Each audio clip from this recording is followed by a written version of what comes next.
ఇదే క్రిస్టియానిటీలో ఒక పాస్టర్ గానే పిలువబడే ఒక పెద్ద వ్యక్తి అజయ్ బాబు అనే వ్యక్తి ఆయన పాస్టర్ కాదు ఫ్రాడ్ స్టార్ అని చెప్పి మాట్లాడారు. సూపర్, ఆయన నేను గౌరవిస్తున్నాను. జాన్ పాల్ గారు అని మీకు ఐడియా ఉండే ఉంటుంది. మీరు ఎవరు, జాన్ పాల్ గారు కావచ్చు, లేకపోతే ఇంకెవరైనా కావచ్చు, వినండి, అవసరం లేదు.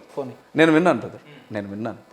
నా గురించి మీకు ఇంకా చెప్తాను, వినండి. ఆ వ్యక్తి ఎందుకు వినండి బ్రదర్. నా గురించి జాన్ పాల్ గారు మాట్లాడారు, ఆయన అభిప్రాయం అది. నా గురించి దాదాపు ఒక 10-15 మంది వీడియోస్ చేశారు. అజయ్ బాబు ఫ్రాడ్, మణిపూర్ సమయంలో కోట్ల రూపాయల డబ్బు మ్యానిపులేట్ చేసి మీరు చెప్పడం కదా, నేను చెప్తున్నాను కదా అని మాట్లాడారు. అయితే నేనేంటి అనేది నా కుటుంబానికి తెలుసు, నా సంఘానికి తెలుసు, దేవునికి తెలుసు. వినండి, నన్ను చెప్పనివ్వండి.